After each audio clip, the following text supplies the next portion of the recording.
Hey everybody, so last class we were working on this guy and we mapped out, if you'll recall, our motion, graphed the motion of the eccentric cam in this slides presentation. And now we're going to use the same thing. If you recall, what we did is we looked straight on, we went to our mates down here and found the one that we had called, where is it? Crank, right? And double click on that. Whoops, not double click, my bad. We right click and animate. And then we read it by starting at 0 degrees and then going to 45 with a few number of steps and then reading how far it went. Should have put it on loop, or sorry, single instead of reciprocate, right? To see where that ends up and get a measurement. If it's in between like this one is, you'll have to judge where that is. And so we did that and we plotted it out. We got a piece of scratch paper and we wrote down 45, 90, 135, 180, 225, 220, 315, and then 360 is the exact same thing as 0. It's going back to its starting point. And we said, here it was at that point, here it was at 90, here it was at 130, so on and so forth. Okay, if you need to go back and watch that video from the previous assignment, do that. But now your job is to do the same thing that we did with the pair cam. Okay, we learned how to do it in this one. You're going to now do that in this one. So going back to your automata, we're going to turn on the pair cam and its riser. I'm going into here, turn on the visibility of the pair riser and the pair cam, and then turn off the visibility of the eccentric cam and the eccentric riser. And we're going to go through that same process of mimicking that. Now let's look at what this is going to do. It's going to do nothing for the first 90 degrees. Okay. Then it's going to start going up kind of rapidly, more rapidly than the other one. And if you go off the chart, by the way, that's okay. If we end up, let's see where we end up. No, we won't go off the chart because we're not going to be up to 2 yet. So it will rise pretty dramatically, pretty quickly. And then it will drop back down and then it's going to stay flat for a while. So that's the thing about a cam. You know, in a car, in an internal combustion engine, you have cams that let exhaust out and let fuel mixture in. And those can't stay slowly opening and slowly closing like with an eccentric. They have to be closed most of the time, and then it will let a little bit of fuel in and then close again. And that's why pair cams are used. You know, if you've heard of a overhead cam engine, right, or whatever, that's what they mean, is that the cams are on the top of those valves instead of on the bottom. All right, so you're going to map that out. Okay, pause the video while you do that. I'm not going to give a step-by-step because you learned how to do it. All right, next thing we're going to do is we're going to just kind of go backwards and we're going to create our own custom cam. Now, you have to think about a cam that you would like to move in a certain way. So think about this. Let's say I want a horse that comes up. So I've got a horse and a rider, or maybe it's a rodeo scene, right? And this bull or horse comes up and it's going to come up and then it's going to go kind of move a little bit and then go back down kind of quickly. Right? So it's going to kind of slowly come up. So thinking about the old Western with the horse coming up and doing this, you know, and going back down. So it'll come up sort of slow and then it'll sort of do this dip and then it'll quickly come back down. Now you can copy me if you want, but I'm hoping that you'll come up with your own idea. So we're going to kind of come up with, well, what would I want that to look like? So you have to stay you can't come all the way down to 0 because then you're in the hole, right? So you got to start about a good ½ inch away. So let's think about that. So we'll do a curve, start at a ½ inch. And again, this is mine. You can copy me if you want, but I'm hoping you'll come up with your own thing. So it's going to kind of start slowly going up. Maybe like so. We'll get up towards the top.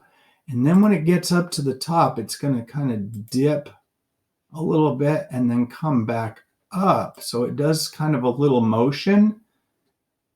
Maybe stay there for a second, and then it's going to drop way back down quickly. And click again. So there's my motion of my graph. I'm going to, again, I like red. You can make it whatever color you want. Make it a little thicker so it's easier to see. And that is what I'm going to want my motion to look like. Now, so I'm thinking it's going to go up. It's going to move a little bit. Now, let's tell you what you can't do, folks, is you can't, I'm going to do this on top of that. Maybe I can move this. I'll move it down and then move it back up.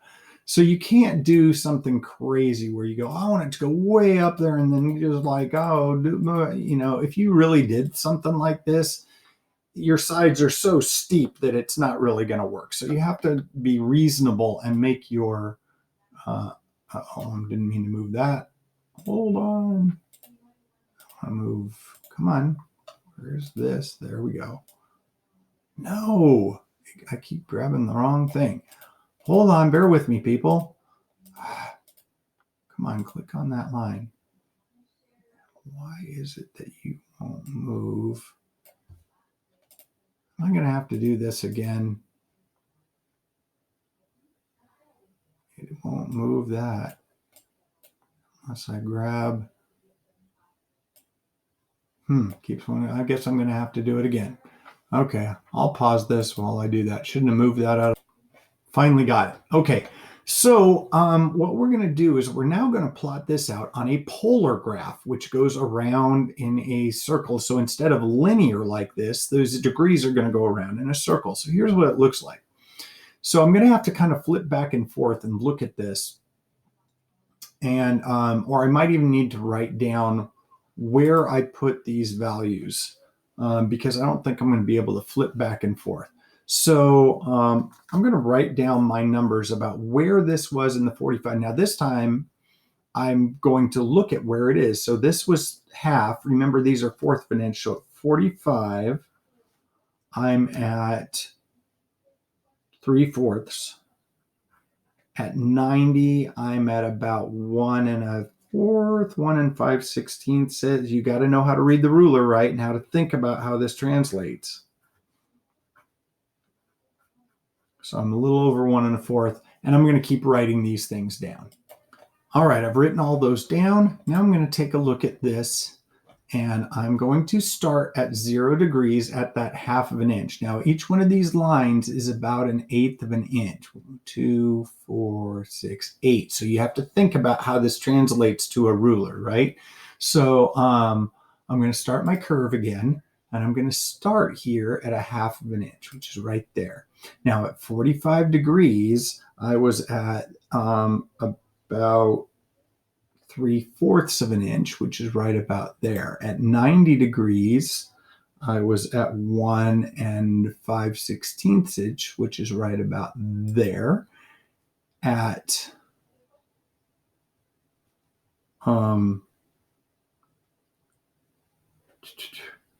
135, I was at 1 7/8, which is right here.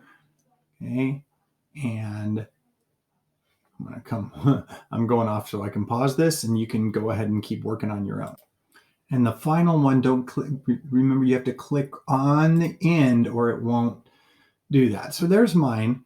Now, I wish that that had dipped down a little bit more, but I'm not going to redo it. That's okay. You know, this is just learning. So one of the things that you can do is we're going to format options. I'm going to turn off the fill. So somewhere in here, I should be able to, let's see, drop shadow reflection. Oh, it's up here. Sorry, I don't need to go to format options. I'm just going to make it transparent. And I'm going to do my red and my, okay. Now, also in the middle of this is going to be a hole. Now I'm going to draw a circle up here, shapes, circles. Now this may not be exact to what I want. I'm just going to estimate. And again, I'm going to turn off the fill and get it approximate. Don't worry if it's not perfect.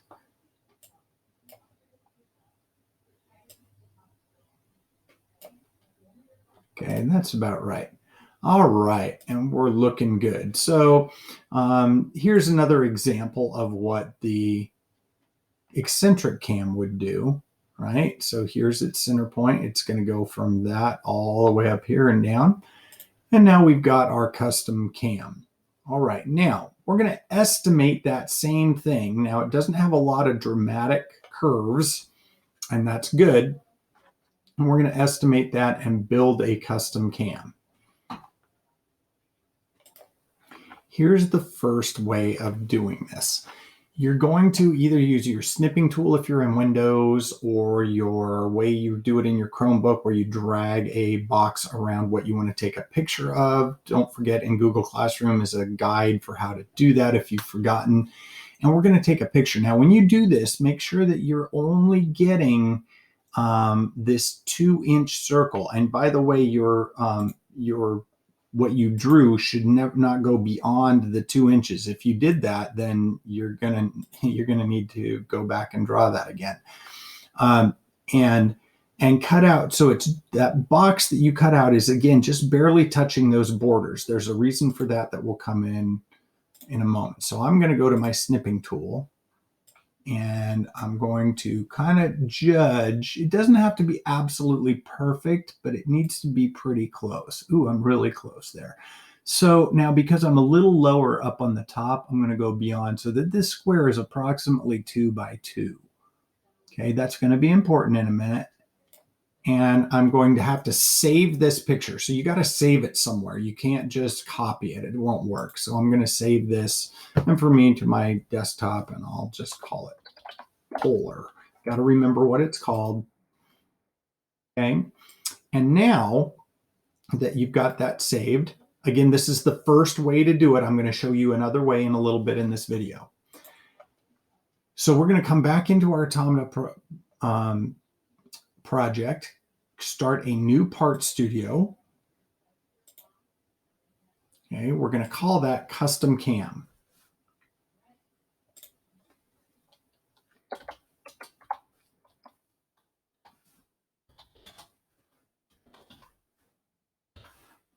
All right. And now what I'm going to do is I'm going to sketch on the right. P gets rid of planes, N views me normal. Now up here at the top is a place to insert an image.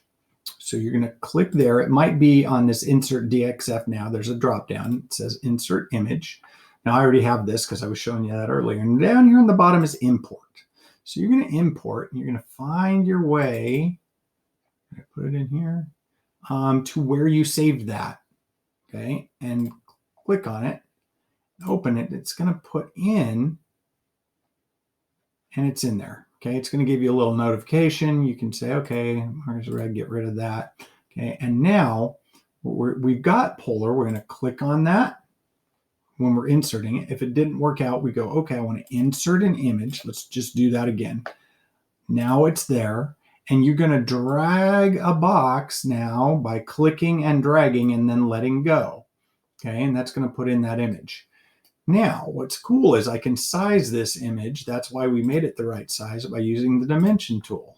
Click here and here. And I'm going to make that 2 inches. Okay. Now I can use the spline tool to do basically what we just did, only I'm using something that I can then use to extrude. So we're going to choose the spline tool, and I'm going to just start at my starting point and kind of click my way around the same way I did. The more you get, the more. And again, I kind of went off a little bit, but oh, you know what? I want to come in a little more than I did last time. Don't tell the teacher I was not perfect to what I designed in the slides. And finally, that last one, you have to click on your last point, click, and check it out. It makes that profile.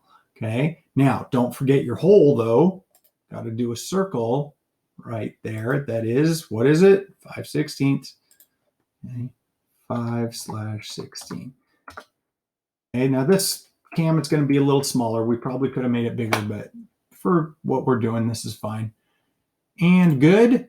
And now we're going to go ahead and extrude this to 0.2. Okay.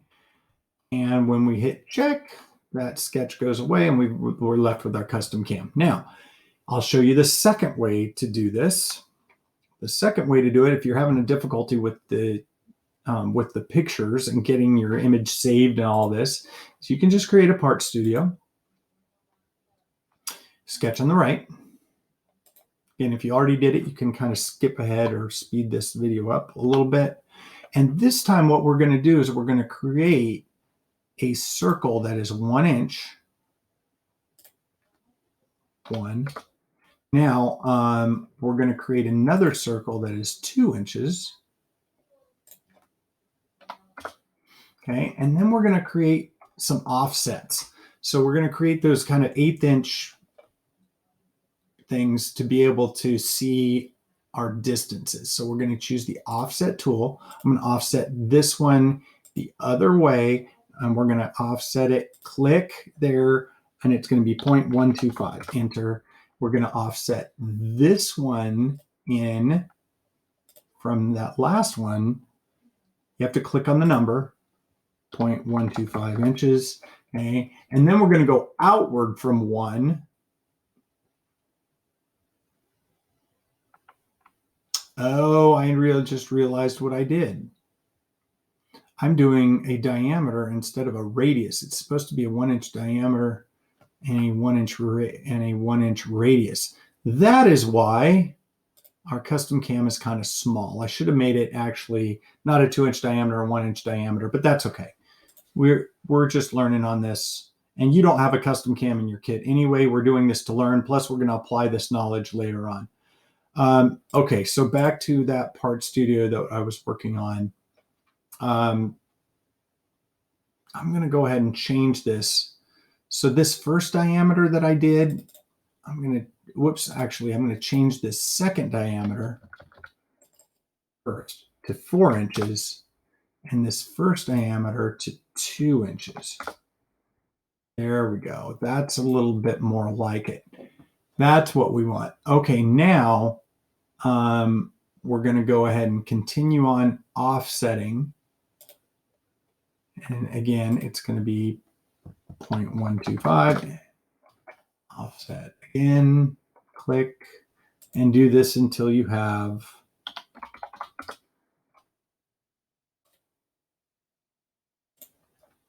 all of them going out to the end. Like that.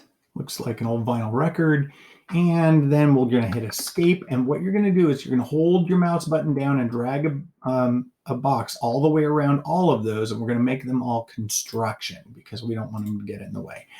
Now, I need to kind of remember, this is a mess. So I need to remember that this second one out is the 1. If I started at a 1/2 inch in, I'm right about, maybe I should have made those 2, but we're right about here. Guys, it's okay if you kind of estimate. I'm okay with that. And we're going to draw our spline. So again, we're going to go from here and we're going to approximate where we were with the other one. Okay. So, and approximate what distance you're at. We went way out over here. Then it kind of dipped in a little bit. Then it came back out a little bit. And then it started dropping, and finally went back to its original point. And we have a circle in the middle that is 5/16. And notice that it's bigger because I made it the way that it should have been. Either way you do it is fine. I'm not that worried about it. Finish with the sketch, extrude to 0.2. And we've got our other custom cam. So whichever method you use is fine. I'm just going to delete this because I'm going to use the other one. Okay, and back into our assembly. we're now going to put in our custom cam. Insert our custom cam. We're going to go ahead and do our fasten mate. Same thing we did before. Find the middle of that shaft wherever it is. Go to your offset. We're going to go in the Z direction. It looks like for me, I'm going to do a top view. Move it a ways. Let's call it 2 and just see what happens. 2.5. Oh, remember I can roll my mouse. Last time my internet went out right at this very spot. All right, so fine tune it.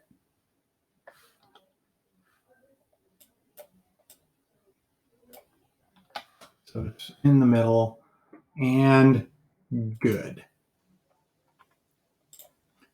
And finally, we're going to put our riser in there.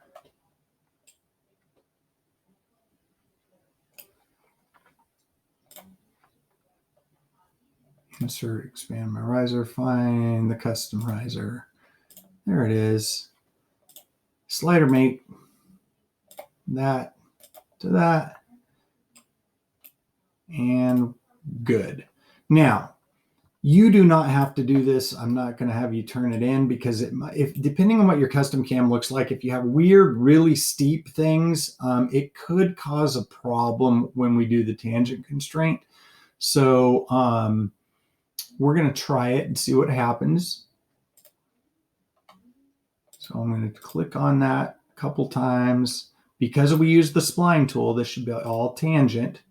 Now notice that it flipped down inside of that, which means I'm going to have to flip my direction. There we go. And good. And I'll bet you it'll work just fine. If it doesn't, just delete that last tangent constraint if it's jacking everything else all up. All right, so last thing we do today is we're going to turn back on all of these things that we had turned off that are inside of the box, just to show that we've done all that stuff. I'm going to get an image of this and with all of those cams showing and all of the risers and turn that in. All right, so that is the first part of the assignment. Now, your next job is going to be that you're going to think and you're going to sketch. So if you recall, I told you to start thinking about what you want your automata to do and what you want to have for your overall scene. Now, overall, you get three holes, okay, in your top that's in your kit. That means that you've got the ability to use 3 different cams or 2 cams. You need to use something somehow. So here's the deal. You need to have at least 2 motions, okay? So in other words, you could have an eccentric cam 180 degrees opposed and something's going up while something's going down, right? But you can't have just 2 things moving exactly the same way because you'd only need 1 cam for that. You could have a rotation and an up and down motion, but somehow you need to have at least 2. So you've got to use at least 2 different cams or 2 different motions, okay? So that is one of the requirements. Now you've got a lot of cams and things in there, so you're going to be able to do whatever you want, basically, because you're going to have a lot of extra. So you're going to have to think about what motion you want things to have and what these cams do. So your Polygon Cam, again, will make things kind of buzz, right? So if you want something to just sort of move, the Eccentric Cam will have things move smoothly up and down. The Pair Cam will stay for a while and then just go whoop, okay? And then your Snail Cam goes up, up, up, up, up, and then suddenly down. So think about like if you wanted something, but a character that's got an axe and they lift it up and then it goes bam, right? So, so that's how those work. Now, there are a couple more that I want to talk about that you have some discs in your kit, and you also have a circle cam or a couple of them in your kit. So you can do a couple things where you could have a motion where something just spins. You can also have a motion kind of like that Trojan horse that we looked at that beginning video that both spins and moves up and down. So here's an example of both of those. I put holes in here just so you can see the rotation a little bit. So with the eccentric cam offset with the disc on top of it and the riser going into that. In fact, let's just look at one at a time here. So I'm going to turn off this cam and this riser. So as we spin this, it will go, now I'm going to just animate it. I'm going to make it a little slower this time. And as we spin this, as we've got it offset, right, this cam spins this circle, but also lifts it up and down at the same time. Okay, if that's the effect you want. The other thing that you can do is just to have it spin but not move up and down. So I'm going to turn those back on, but turn these off. And let's look at, so this one, on the other hand, will just spin. There we go. Okay, without moving up and down. So you have a lot of choices as to what you can do and how you want to make your scene work. So you got to think about it, decide what you want, sketch it out. 2 ideas. That's one thing. Okay, the other thing is you're going to need to have some sort of theme, right? You can't just throw a bunch of stuff on there. It's going to have to be what, what are you kind of representing? Now, I would hope since you're at home building this, usually in the automatas that I showed you, students tend to build the box and then they tend to build something on the box that's the same width as the box. You can do kind of whatever you want in terms of what you want this to look like. You can also make it, if you want, there are some students who will decorate this end of the box and call that the front rather than have it like this where you can see the cams. So it's totally up to you as how you want to do that and what you want to do. So your assignment is to think about what you want to do, or a couple of different ideas. I'm going to ask you to do 2, and to sketch out those ideas, okay, and annotate those ideas. Now, we haven't sketched in a long time, so remember kind of the principles of isometric sketching and angles so that you can kind of show things 3-dimensionally. Do the best you can with that, and label things. Say this is a pear cam, or this is a circle cam, circle cam that's just making a rotation, or whatever it is that you're going to do, and kind of sketch out 2 different ideas for how you could actually put this thing together. And in our next class, our next bunch of classes, we will start talking about how to actually physically start putting this together. Please do not put the box together until you have received instruction in how to do that. But you definitely can start thinking about what you're going to do. So I look forward to seeing your sketches, seeing what you're going to, what you're thinking about, and we will talk to you next time when we're going to start actually putting the box together. See you then.